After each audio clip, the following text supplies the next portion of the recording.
आपका स्वागत है हमारे इस चैनल पर और आज हम एक्सप्लेन करने जा रहे हैं the lazy Prince becomes a genius season 3 chapter 11। हमारे चैप्टर की शुरुआत में हम देखते हैं कि जो अपना ब्रैट लॉयड होता है उसने उस डीमन की तरफ अटैक कर दिया होता है, जिसके वजह से वो डीमन लगभग खत्म ही हो चुका होता है और वो मरते हुए कह रहा होता है अब तुम मरोगे। लेकिन उसी वक्त अपना एरन आकर उस पर अटैक कर देता है। फिर हम देखते हैं अपनी रूरू को जो भी बेहोश होती है, लेकिन तभी वो जाग जाती है। उनकी फाइट को देखकर काफ़ी ज़्यादा शौक होती है और उसी वक्त वो अपने पावरों से इन पत्थरों को तोड़ देती है। जिसके बाद हमें फिर से उसी डीमन का सीन दिखाया जाता है जिसको गंदे तरह मार लगाई जा रही होती है। वो डीमन भागते हुए मन में सोच रहा होता है मेरे पास बिल्कुल भी एनर्जी नहीं बची है इन दोनों को संभालने के लिए। मेरी बॉडी अब रीजनरेट नहीं कर रही है, मुझे अब यहाँ से भागना ही होगा बस।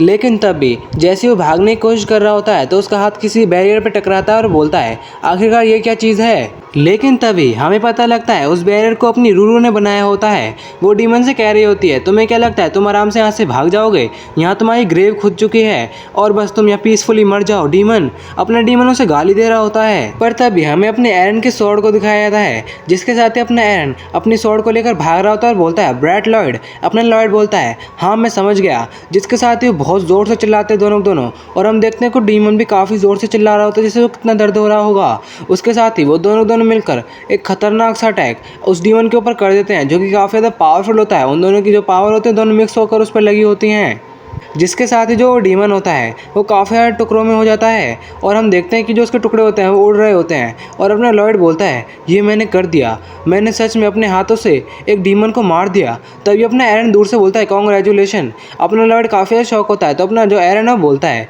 Congratulation sword master brat Lloyd.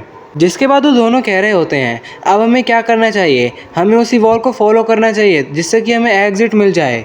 पर तभी जो वहाँ की डार्क एनर्जी होती है वो इकट्ठा होने लगती है, जिसके साथ ही अपना ब्रैट लॉयड और अपना एरन जैसे पीछे मुड़ते हैं तो हम देखते हैं कि उस डीमन का सर वापस आ चुका होता है और वो बोल रहा होता है कि तुम कीड़े जैसे क्रिएचर, तुम्हें क्या लगा था कि तुम मुझे ऐसी मार के यहाँ से बिना डरे चले जाओगे। अब मैं तुम्हें एक हेल को एक्सपीरियंस करा दूंगा। जिसके साथ ही अपनी रूरू कहती है केयरफुल हो जाओ, ये एक पोस्टमार्टम कर्स है। हमें दिखाया था वो डीमन कहता है अब तुम सभी के सभी डार्कनेस के अंदर चपेट में आ जाओ। हमें देखते हैं कि जितना भी डार्कनेस होती है उन सभी के सभी ऊपर हावी हो रही होती है। जिसके साथ ही अपने एरन अपनी स्वॉर्ड को आगे करते हुए कह रहा होता है तुम दोनों मेरे पीछे आ जाओ। उसी के साथ जो अपना एरन होता है वो अपनी एनर्जी से एक बैरियर बना लेता है। उसे देखने के बाद वो डीमन कह रहा होता है एक ऐसी एनर्जी जो कि डिमोनिक एनर्जी को रिपेल करती हो। मुझे पहले से लगा था ये भूरे बाल वाला लड़का कुछ अलग ही लड़का है, लेकिन फिर भी इसे पूरे समय के लिए तो होल्ड नहीं कर सकता है ना। और अपनी रूरू हमें बता रही होती है कि जो ये डीमन है इसके मरने की बाद की इच्छा है, अगर हमने इसको पार नहीं करा तो हम यहाँ से कभी भी एस्केप ही नहीं कर पाएंगे। लेकिन तभी अपने एरन काफ़ी ज़ोर से चिल्लाता है लॉयड तुम हमारी आखिरी इच्छा हो। और वो बताता है जब वो क्लाउन डीमन से लड़ रहा था तो उसको इग्नाइट ने एक सीक्रेट टेक्निक सिखाई थी जो कि डीमन के खिलाफ लड़ने में काफ़ी ज़्यादा कारगर है, जिसका नाम the sword of the hero है। और इस टेक्निक के साथ तुम इसे एलिमिनेट कर सकते हो और तुम्हारे जो करंट स्टेट है उसके साथ तुम इसे परफॉर्म कर सकते हो। और जो वो डीमन होता है वो इन्हें देखकर अपने मन में कह रहा होता है मैंने कभी भी इतने पागल लोग नहीं देखे, ऐसी सिचुएशन को भी वो ट्रेनिंग के लिए इस्तेमाल कर रहे हैं, ये कितने ज़्यादा पागल हैं। चलो देखते हैं कि कितनी ज़्यादा देर तक ये टिक सकते हैं। जिसके साथ ही हम अपने एरन के बैरियर को देखते हैं जिसमें काफ़ी ज़्यादा डार्क एनर्जी हावी हो रही होती है, पर अपने एरन उसे काउंटर कर रहा होता है। फिर हमें ब्रैट लॉयड को दिखाया जाता है जो कि ट्रेनिंग कर रहा होता है और अपने मन में कहता है जैसा कि मैंने सोचा था ये इतनी आसान नहीं है। और जो अपना एरन होता है वो रूरू से पूछ रहा होता है रूरू हमें यहाँ ट्रैप हुए कितना समय बीत चुका है। तो अपनी रूरू बताती है हमें यहाँ ट्रैप हुए लगभग 10 दिन हो चुके हैं।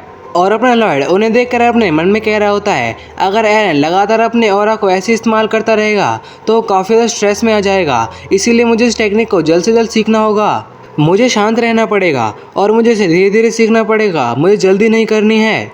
जो मेरी इच्छा है जिसके साथ ही मैं अपनी टेरिटरी, फैमिली और अपने फ्रेंड्स को प्रोटेक्ट कर सकता हूँ और मेरा प्रीशियस लव जूडिथ को, और इस डिज़ायर के साथ मैं उन सभी चीज़ को प्रोटेक्ट कर सकता हूँ। उसके साथ ही हम अपने जो लॉयड है उसकी स्वॉर्ड को देखते हैं जिसमें वही ऑरा आ रहा होता है जो कि अपने स्वॉर्ड ऑफ द हीरो में आता है। और अब वो बोलता है मैं इसको मैनिफेस्ट कर सकता हूँ और अपनी स्वॉर्ड में उतार सकता हूँ। और अपने लॉयड को इस चीज़ में सक्सेसफुल होता देख वो दोनों काफ़ी ज़्यादा खुश होते हैं। और जो डीमन होता है वो उनको दूर से देखकर कह रहा होता है मैं उस एनर्जी को फील कर सकता हूँ, वो मेरी बॉडी को सप्रेस कर रही है लेकिन मैं उसे अपनी बॉडी को छूने नहीं दे सकता हूँ, इसीलिए मेरे पास एक लास्ट ऑप्शन बचा है, अब मुझे यहाँ से भागना होगा। और वो गुड बाय इडियट्स कह के चले जाता है। और जो अपना लॉयड होता है वो उसके पीछे पड़ चुका होता है और बोलता है हम तुझे ऐसे जाने नहीं दे सकते।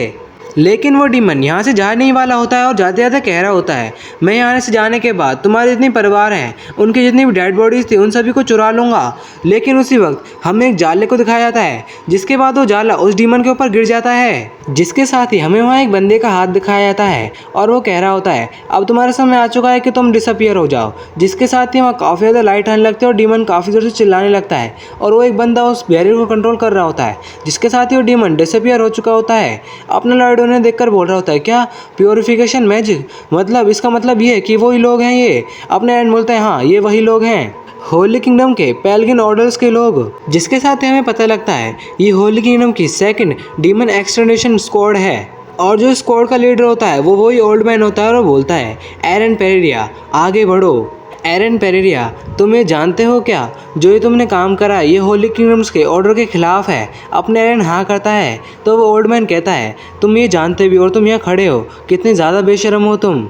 क्या ये तुम नहीं जानते कि तुम्हारे ऐसे बेकार के एक्शन से कॉन्टिनेंट को कितना ज़्यादा नुकसान पे करना पड़ सकता है। तो अपना एरन उसके जवाब में बोलता है, मुझे माफ़ कर दीजिए, लेकिन मेरे पास वो पावर है कि मैं डीमंस को मार सकता हूँ, इसीलिए मैं वहाँ खड़ा होकर इस चीज़ को देख नहीं सकता हूँ। और अगर मेरे पास ये पावर भी आ जाए कि मैं वक्त में पीछे जा सकूँ तो फिर भी मैं इसी काम को करूँगा। मैं उस डीमन के पीछे भागता उस डीमन को ख़त्म करने के लिए। तो तभी वहाँ एक बंदा होता है, बोलता है, कितने ज़्यादा ढीठ बच्चे हो तुम, अगर हम यहाँ ना आते तो उस डीमन के ट्रेस भी हमारे पास बिल्कुल नहीं होते। तभी जो ओल्ड मैन होता है बोलता है, डेरिन ये इनफ हो चुका है। जिसके साथ ही अपनी स्वॉर्ड को काफ़ी ज़्यादा स्विंग करने लगते हैं और बोलते हैं, मैं ये समझ चुका हूँ एरन, तो ये तुम्हारा आंसर है, चलो फिर ठीक है, तुम इसे प्रूव करो। और साथ ही अपने एरन भी काफ़ी ज़्यादा शौक होता है, जिसके साथ ही वो ओल्ड मैन काफ़ी ज़्यादा खतरनाक एक जंप लेते हैं और अपने एरन की तरफ काफ़ी ज़्यादा स्पीड से आ जाते हैं। साथ ही वो अपने एरन से कह रहे होते हैं, प्रूव करो कि तुम्हारे पास ऐसी स्किल्स है और तुम अपने वर्ड्स पे खड़े हो सकते हो, इसे प्रूव करो एरन पेरेरिया। जिसके साथ ही जो वो ओल्ड मैन होता है वो अपने एरन को गंदी तरह मार रहा होता है और एक और अटैक अपने एरन की तरफ लगता है, जिसके साथ ही वो ओल्ड मैन बहुत स्पीड से अपने एरन को खतरनाक से अटैक करता है और अपने जिस समुराई आगे बढ़ जाते हैं ना, ऐसे वो आगे बढ़ जाता है। पर उसके बाद जो अपना एरन होता है वो उस ओल्ड मैन की तरफ देखता है, जिसके साथ वो एक खतरनाक सा अटैक उसी ओल्ड मैन की तरफ अनलीश कर देता है, जो कि काफ़ी ज़्यादा पावरफुल होता है। लेकिन वो ओल्ड मैन उस अटैक को डॉज कर लेता है, जैसे उसके लिए कुछ चीज़ ही ना हो, इतने पावरफुल हमले को भी वो आराम से डॉज कर लेता है। पर वो ओल्ड मैन काफ़ी ज़्यादा शॉक हो जाता है और अपने मन में कहता है, इसकी स्वॉर्ड पे जो एनर्जी लिपटी रहती थी उसको इसने अनलीश कर दिया। ये काफ़ी ज़्यादा डिफिकल्ट टेक्निक है, क्योंकि काफ़ी ज़्यादा स्वॉर्ड मास्टर भी इस टेक्निक को अवॉइड करते हैं, क्योंकि इस टेक्निक को इस्तेमाल करने में काफ़ी ज़्यादा जो एनर्जी उसका कंजम्पशन होता है। क्या ये मेरी एक्सपेक्टेशन से काफ़ी ज़्यादा पावरफुल है। जिसके साथ ही वो अपनी स्वॉर्ड को स्विंग करना शुरू करता है और अपने एरन की तरफ बढ़ रहा होता है और वो अपने मन में सोच रहा होता है, तो फिर ठीक है। और हम देखते हैं वो जितनी स्पीड से अपनी स्वॉर्ड को स्विंग कर रहा होता है उसके और ब्लेड काफ़ी ज़्यादा बड़ा होता जा रहा होता है, जो कि काफ़ी ज़्यादा पावरफुल है। और उसी के साथ वो ओल्ड मैन क्रॉस अटैक कर देता है, जो कि काफ़ी ज़्यादा पावरफुल होता है। उसकी पावर हम इस तरह से देख सकते हैं, जब उसे अपने एंड की तरफ थ्रो करता है तो जितनी भी ज़मीन होती है वो सारी टूट जाती हैं, जो कि काफ़ी ज़्यादा खतरनाक महसूस करा रहा है। पर ये यहीं नहीं रुकता और बोलता है, एरन पेरेरिया क्या तुम इतना ही कर सकते थे, मुझे दिखाओ कि जो तुम्हारा एम्बिशन है क्या वो इस चीज़ के मैच करता है। और उस बात के पूरा होने के साथ ही जो अपना एरन होता है वो उसी ओल्ड मैन पे खतरनाक सा अटैक कर देता है, लेकिन वो ओल्ड मैन उस चीज़ को डॉज कर लेता है, जिसके साथ ही अपना एरन फिर से पीछे मुड़ता है और उसके साथ ही खतरनाक सा अटैक कर देता है। मेरे हिसाब से शायद ये वर्टिकल स्लैश होगा। और हम देखते हैं कि जो वो ओल्ड मैन होता है वो इस अटैक को ब्लॉक करने लगता है, पर उसकी पावर इतनी ज़्यादा होती है जहाँ वो खड़ा होता है वो ज़मीन टूटने लगती है। और अगले सीन में हम देखते हैं उस अटैक की इतनी ज़्यादा पावर की वजह से वहाँ के आसपास की जो ज़मीन होती है उसमें काफ़ी ज़्यादा डिस्ट्रक्शन हो जाता है और उसका अटैक को तब भी ब्लॉक ही कर रहा होता है। और वो अपने मन में सोच रहा होता है, क्या मैंने जितना सोचा था क्या इससे ज़्यादा ही ताकतवर है, क्या इसका ये वर्टिकल स्लैश बहुत ज़्यादा डेंजरस नहीं है। और हमें फिर उस वर्टिकल स्लैश की डिस्ट्रक्शन दिखाई जाती है, जो कि काफ़ी ज़्यादा ही होती है और वो ओल्ड मैन उसे ब्लॉक करके पीछे हट चुका होता है। साथ ही अपने मन में सोच रहा होता है, जो ये अटैक है काफ़ी ज़्यादा डेंजरस है, इसे मैं लॉन्ग टाइम तक होल्ड नहीं कर सकता हूँ। लेकिन तभी हम अपने एरन की शक्ल को देखते हैं, जो कि काफ़ी ज़्यादा बैडस हो गया होता है, शायद वो अपने बर्जर्क मोड में चला गया होता है। उसके साथ ही अपने एरन एक खतरनाक सी लॉन्ग जंप लेता है और अपनी स्वॉर्ड के साथ जो ओल्ड मैन होता है उसके ऊपर एक खतरनाक सा अटैक करने के लिए आगे बढ़ जाता है और वो काफ़ी ज़्यादा गुस्से में होता है मेरे हिसाब से। और फिर हम देखते हैं कि जो अपना एरन होता है वो उस अटैक को करने के बाद काफ़ी ज़्यादा स्पीड में आगे बढ़ जाता है और वो अटैक काफ़ी ज़्यादा पावरफुल होता है। और वहाँ जो दो बंदे खड़े होते हैं वो अपने एरन की ऐसी पावर को देखकर काफ़ी ज़्यादा शॉक हो जाते हैं और बोलते हैं, ऐसा नहीं हो सकता, उसने क्वांटसी को हवा में उड़ा दिया है। ये बच्चा तो सच में काफ़ी ज़्यादा इम्प्रेसिव है। हम देखते हैं अपने एंड काफ़ी ज़्यादा थक चुका होता है, लेकिन वो ओल्ड मैन फिर से खड़ा होता है और बोलता है, पहली बार काफ़ी ज़्यादा समय हो गया, मेरा खून ज़्यादा खोलने लगा है, और काफ़ी ज़्यादा मुस्कुरा रहा होता है। उसके साथ ही अपनी स्वॉर्ड को स्विंग करने लगता है। धीरे धीरे करके वो अपनी स्वॉर्ड की स्विंगनेस को फास्ट करने लगता है, और जितना ज़्यादा वो फास्ट करता है उतनी ज़्यादा उसकी पावर बढ़ने लगती है। आसपास की जगह भी खतरनाक तरह से टूटने लगती है। लेकिन तभी वो एक खतरनाक सी जंप लेता है अपने एंड की तरफ, और काफ़ी ज़्यादा स्पीड में अपने एंड की तरफ आ रहा होता है। उसके साथ ही वो काफ़ी ज़्यादा स्पीड में आते हुए अपने एंड की तरफ इतने सारे अटैक कर देता है। अपने एंड तो एक तरफा पिट रहा होता है गंदी तरह, वो बिजली की तरह आता है और पिटने चलता जाता है। सॉरी गाइस, कभी कभी गलती हो जाती है। और उन्हीं अटैकों के बीच में जो अपना एरन होता है उसके हाथ में स्वॉर्ड छूट जाती है। लेकिन उसी वक्त वो ओल्ड मैन फिर से उसके ऊपर अटैक करने के लिए आ रहा होता है। अपना एरन मन में सोच रहा होता है कि इतने ज़्यादा हैवी स्ट्राइक्स हैं, और मेरे को तो अपना बैलेंस मेंटेन करने में काफ़ी ज़्यादा हार्डनेस महसूस हो रही है, मतलब हार्ड महसूस हो रहा है, मतलब प्रॉब्लम हो रही है मेरे से। कभी कभी काफ़ी ज़्यादा गलती हो रही है गाइस। और सच बताऊँ तो आजकल की जो एक्सप्लेनेशन मैं कर रहा हूँ ये सच में काफ़ी ज़्यादा गंदी है। और अपना एंड आगे कहता है कि मैंने सेंस कर लिया है कि ये मेरे सामने अपनी पावर को होल्ड बैक कर रहा है, लेकिन अगर इसने अपनी फुल पावर को पहले इस्तेमाल करा होता तो मैं कब का नॉकडाउन हो चुका होता था।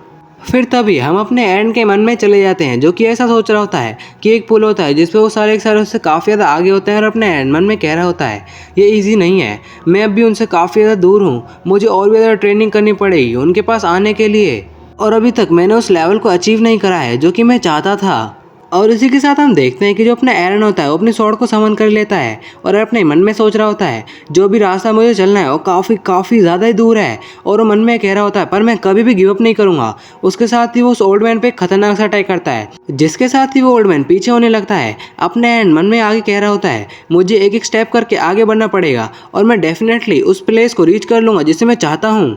और उन सभी बातों को सोचता हुआ जो अपना एरन होता है वो खतरनाक सा अटैक अपने ओल्ड मैन पर कर देता है, जो कि जाके उसके डायरेक्ट ही हेड पर लगा होता है। लेकिन अपना ओल्ड मैन उसे अपनी स्वॉर्ड से ब्लॉक कर लेता है। पर हम देखते हैं अपने एरन काफ़ी ज़्यादा मुस्कुरा रहा होता है, जिसे देखने के बाद ओल्ड मैन भी काफ़ी ज़्यादा ही शॉक हो चुका होता है। जिसके साथ ही जो अपना एरन होता है वो एक खतरनाक सी पावर लगाता है, और जो ओल्ड मैन होता है पीछे की तरफ खिसक जाता है। हम देखते हैं अपना एरन स्टांस में खड़ा होता है, और जो ओल्ड मैन होता है बिल्कुल सीधा खड़ा हो जाता है, गहरी सांस लेता है, उसके साथ ही बोलता है एरन पेरेरिया, इसी मूवमेंट से अब तुम सब्जुकेशन टीम में ज्वाइन हो चुके हो। और इस बात को सुनने के बाद तो जो अपना एरन होता है वो भी काफ़ी ज़्यादा ही शॉक हो चुका होता है। लेकिन तभी सेकंड स्क्वाड में से एक बंदा बोलता है कैप्टन, क्या ये जो आपने डिसीजन लिया है क्या ये जल्दबाजी में नहीं लिया है? तो वो ओल्ड मैन बोलता है तुमने भी ये देखा है ना, उसने कैसे डीमन को कंट्रोल कर लिया, साथ ही हमारा रिसेंट ड्यूल मैं अपने कमांडर को खुद से बोल दूंगा। एरन पेरेरिया, मैं तुम्हें एक्नॉलेज करता हूँ, और तुम पहले से ही फुल्ली फील्ड स्वॉर्ड्समैन हो। उसके जवाब में अपने एरन कहता है शुक्रिया, लेकिन मुझे माफ़ कर दो। उसे सुनने के बाद ओल्ड मैन भी काफ़ी ज़्यादा शौक हो जाता है और बोलता है सॉरी, पर किस लिए, इससे तुम्हारा क्या मतलब है? तो अपना एरन बोलता है मैं सब्जुकेशन टीम को थोड़े समय बाद ज्वाइन करूँगा, इसीलिए मैं अभी से डीने कर रहा हूँ। तो वो ओल्ड मैन पूछता है आखिरकार ऐसा क्यों है? तो अपने एरन बताता है मेरे को मेरी कमियों का एहसास हो चुका है। वो पूछता है आखिरकार कैसी कमियां हैं जो तुम्हें एहसास दिला रही हैं? तो अपना एरन बोलता है मुझे यहाँ आने के बाद सब चीज़ें रियलाइज़ हो चुकी हैं। जिस ड्रीम के पीछे मैं इतने ज़्यादा पागलों की तरह दौड़ रहा था, उसके वजह से मैंने अपने करीबी लोगों को छोड़ दिया। मेरा परिवार जो मेरे में कितना ज़्यादा बिलीव करता है, और साथ ही मेरा कितना ज़्यादा इंतज़ार कर रहा है, साथ ही मेरे दोस्त जिन्होंने मेरे को काफ़ी ज़्यादा चेयर करा, और साथ ही मुझे काफ़ी ज़्यादा करेज दिया। जब भी मैं कोई गलती करता था तो मुझे सपोर्ट करते थे और मुझे आगे बढ़ने में काफ़ी ज़्यादा मदद करते थे। और ऐसे प्रीशियस पीपल के लिए मैंने काफ़ी ज़्यादा लापरवाही बरती है, इसीलिए मुझे अभी एहसास हो चुका है कि मेरे में कितनी ज़्यादा कमी है। मुझे सब्जुकेशन स्क्वाड को ज्वाइन करने से पहले अपनी फैमिली का एक गुड सन बनना पड़ेगा, और मुझे एक हीरो बनने से पहले जो डीमन को हरा देता है, उससे पहले मुझे एक अच्छा डिसाइपल, फ्रेंड और साथ ही ब्रदर बनने की ज़रूरत है। और उसी के साथ अपने एरन काफ़ी ज़ोर से चिल्लाकर बोलता है अभी मुझे अपने सपनों को साकार करने से पहले उन लोगों को अपना दिल समर्पित करना पड़ेगा जो मेरे लिए काफ़ी ज़्यादा प्रीशियस हैं। उसी के साथ जो अपना एरन है अपनी स्वॉर्ड को धरती में गाड़ता है और घुटने पर आके अपने उस ओल्ड मैन के सामने बोलता है प्लीज़ मुझे थोड़ा सा और समय दीजिए। मैं अपनी स्वॉर्ड की कसम खाता हूँ, मैं बहुत ज़्यादा ताकतवर बनकर वापस आऊँगा, और मैं और भी ज़्यादा ग्रो करूँगा, साथ ही मैं डेफिनेटली वापस आऊँगा। जिसके बाद हमारा अगला सीन शिफ्ट होकर लॉर्ड के कासल के ऊपर जाता है। उसके अंदर हमें दिखाया था उसके फादर अपने लॉर्ड की तरफ आ रहे होते हैं और बोलते हैं लॉर्ड तुम आ गए, तुम कहीं से हर्ट तो नहीं हुए हो ना, तुम बिल्कुल ठीक हो ना? अपना लॉर्ड बोलता है हाँ मैं बिल्कुल ठीक हूँ, आपको चिंता करने की कोई भी ज़रूरत नहीं है। लेकिन उसके फादर उसको अचानक ही गले लगा लेते हैं और रोते हुए कह रहे होते हैं लॉर्ड मुझे पता था तुम ये कर लोगे। मुझे सच में तुम पे काफ़ी ज़्यादा प्राउड महसूस हो रहा है। अपना लॉर्ड भी काफ़ी ज़्यादा भावुक हो जाता है और बोलता है थैंक यू फादर। फिर हम अगले सीन में देखते हैं जो अपने ओल्ड मैन होता है उससे एक बंदा कह रहा होता है कि आपने अपना डिसीजन बना लिया है। तो वो ओल्ड मैन कह रहा होता है ये तो तुम्हें पहले से पता है ना। ऊंचे आदर्शों में रहकर अपने वर्तमान को खोना ये सही नहीं है। और वैसे भी ईश्वर भी नहीं चाहते हैं कि यंग पीपल हमेशा कठिनाई में रहें, वो भी चाहते हैं कि वो आगे बढ़ें। और वो बंदा बोलता है हाँ मैं समझ रहा हूँ, लेकिन तभी अपने ओल्ड मैन बोलते हैं मेरे को कोई भी रिग्रेट नहीं है। हमें जो रिपोर्ट मिली है उसके अनुसार ये है कि जो क्लाउन डीमन था उसके बाकी साथी भी हैं, मतलब उसके काफ़ी सारे डीमंस और भी हैं। और जिस हिसाब से हमने सोचा था उससे काफ़ी ज़्यादा हमारे कॉन्टिनेंट में ये डीमन फैल चुके हैं। और साथ ही एरन पेरेरा अगर हमारे सबजुकेशन स्क्वाड को ज्वाइन कर लेता तो काफ़ी ज़्यादा बड़ी हेल्प मिलती। पर मैं ये नहीं कह रहा कि हमारे सबजुकेशन स्क्वाड अभी बेकार हालत में है, वो भी बिल्कुल ठीक है। चलो उस पर थोड़ा भरोसा करके देख लेते हैं। हमें उसके वर्ड्स पर भरोसा करना पड़ेगा कि वो जब ये कह रहा था कि मैं और भी ज़्यादा अच्छी तरह से ग्रो होकर वापस आऊँगा। लेकिन तभी उनके गेट को कोई नॉक नॉक करता है और वो पूछते हैं कि कौन है। तो वो बंदा बोलता है मैं ब्रैट लॉयड हूँ, क्या मैं अंदर आ सकता हूँ। तो अपने ओल्ड मैन बोलते हैं हाँ आ जाओ। और उसके बाद जो अपना लॉयड है वो अंदर आ जाता है और वो आने के साथ ही ओल्ड मैन से कहता है अगर आपको कोई परेशानी ना हो तो क्या आप मुझे गाइडेंस ट्रेनिंग दे सकते हो। मैं ये बात जानता हूँ कि मैं इस चीज़ की वर्दी नहीं हूँ कि मैं सबजुकेशन स्क्वाड में ज्वाइन हो सकूँ, लेकिन फिर भी मैं अपने कॉन्टिनेंट को तो प्रोटेक्ट कर ही सकता हूँ। जो छोटी मोटी आपदा आएंगी उनके लिए, जब भी कोई डिज़ास्टर आएगा तो होली किंगडम के आने से पहले मैं अपने कॉन्टिनेंट को थोड़ा सा तो प्रोटेक्ट कर सकता हूँ। मैं कम से कम उतना ज़्यादा ताकतवर हो जाऊँ। लेकिन वो कुछ नहीं कह रहे होते हैं और वो अपने मन में सोच रहे होते हैं ब्रैट लॉयड मैं जानता हूँ कि तुम्हारे अंदर काफ़ी अच्छा पोटेंशियल है, तुम अपनी इस टेरिटरी को अच्छे तरह से लीड कर सकते हो। और साथ ही मैंने ये भी सुना है कि जो रिसेंट अभी तुम्हारी डीमन के साथ बैटल हुई थी तुम उसमें मास्टर के लेवल तक पहुँच चुके हो। लॉयड आके कहता है इसीलिए प्लीज़ मुझे टीच करिए। ओल्ड मैन मन में कहते हैं हाँ तुम इतने बुरे नहीं हो, तुम अभी भी मास्टर के लेवल पर तो हो ही। इसीलिए वो कहते हैं ठीक है हम ट्रेनिंग ग्राउंड में मिलते हैं, साथ ही अपने साथ एरन पेरेरा को भी लेकर आना। तो अपना लॉयड बोलता है हाँ मैं समझ गया और आपका काफ़ी ज़्यादा शुक्रिया।